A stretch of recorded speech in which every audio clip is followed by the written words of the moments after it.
Assalamualaikum warahmatullahi wabarakatuh.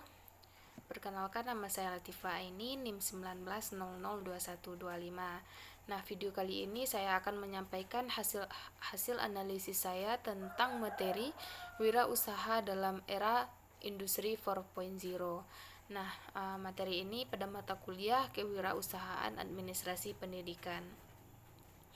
Nah, di sini saya akan menyampaikan hasil analisisnya, yaitu seiring berjalannya waktu, segala sesuatu pasti akan berubah. Begitu juga dengan perkembangan industri, di mana terjadi beberapa revolusi dari era 1.0 sampai dengan 4.0. Wirausaha era 4.0 merupakan suatu transformasi yang terkait dengan kebijakan ekonomi revolusi 4.0. Oleh karena itu, kita harus mengikuti perkembangan industri tersebut agar kita tidak tertinggal. Terlebih kita yang menjalankan sebuah usaha, agar usaha kita tidak tertinggal, maka kita harus mengikuti perkembangan tersebut dengan membuka banyak relasi. Untuk mencapai tujuan yang diinginkan, kita harus mengikuti perkembangan atau arus zaman. Hal ini menjadi persoalan bagi kita yang tidak andil terhadap teknologi yang berkembang pada saat ini. Mau tidak mau, kita harus terlibat pada situasi saat ini dengan mengambil bagian, beradaptasi, dan mencoba sebagai implikasi dari paradigma berpikir seorang wirausaha. Nah, selain itu, tantangan ekonomi kita pada saat sekarang ini juga dihadang oleh tantangan industri yang menuntut transformasi atau perubahan ekonomi secara komprehensif, secara menyeluruh. Dan kedua adalah sebagai langkah penting memanfaatkan sekaligus mengoptimalkan momentum revolusi 4.0 atau 4.0 ini. Di Indonesia sendiri masih banyak industri-industri yang masih menggunakan era 1.0, 2.0 maupun 3.0.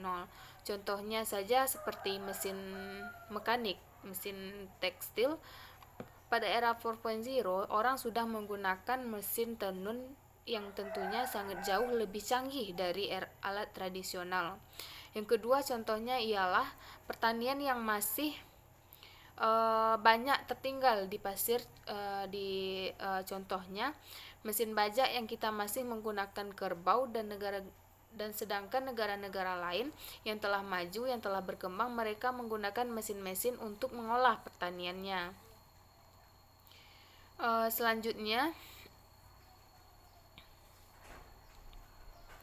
apa saja sih yang termasuk dalam fase 2.0? Contohnya, kita ambil contoh seperti produksi massal. Misalnya adalah produksi mie instan, kemudian percetakan seperti koran, majalah, dan lain sebagainya. Sedangkan kini di era 4.0, semua orang bisa mengakses menggunakan elektron dengan jaringan internet dan membaca koran dengan transfer revolusi dari industri 3.0, dan komputerisasi industri elektronik otomotif ini masuk ke dalam revolusi 3.0. Nah, itu baru masuk dalam fase proses komputerisasi. Sementara seharusnya sudah meningkat, tetap saja adalah perhitungan otomatis dari industri produksi 4.0. Dari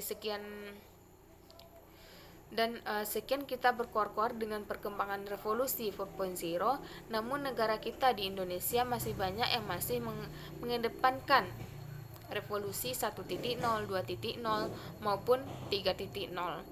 Contohnya saja seperti revolusi 4.0 itu jelas pada fase 4.0 fintech misalnya, kemudian consumer digital, pencitraan kita sudah saja menggunakan Gojek, Gokar. Kalau dibandingkan taksi, kita tidak laku lagi. Ojek pangkal juga jarang orang memakainya. Nah, bayangkan dengan satu kali pesan, dengan satu kali klik kita langsung makan, bisa jemput dan diantar ke alamat yang kita tuju, dan biayanya juga murah dan ada juga jaminan dari perusahaan. Selanjutnya kita akan membahas mengenai transformasi ekonomi, dan itu merupakan kunci dari kemajuan di bidang ekonomi. Mau tidak mau harus jadi satu kondisi yang harus seimbang.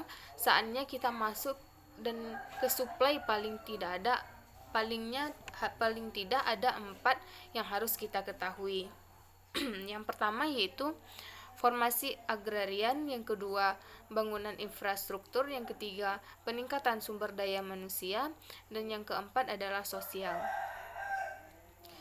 Ketika 4 poin ini akan diambil harus dengan dimensi-dimensinya, apa yang menjaga daya agar tetap stabil, dan ini dilakukan dengan cara strategi pemerintah yang berpihak. Dan yang kedua ialah meningkatkan investasi semakin tinggi tingkat konsentrasi, semakin besar pula supply ini bisa naik. Dan yang ketiga meningkatkan ekspor bukan impor di Indonesia. Di Indonesia masih banyak terbalik, sebab Indonesia merupakan penghasil garam, tetapi Indonesia masih melakukan impor dari luar negeri untuk penghasilan garam dalam konteks transformasi ekonomi yang dibenahi. Itu kualitas dari dalam negeri, dan kita punya kemudian diproduksi dan diekspor keluar dan memberikan keuntungan. Nah, mungkin itu saja hasil analisis yang dapat saya sampaikan. Mohon maaf atas segala kekurangan. Assalamualaikum warahmatullahi wabarakatuh.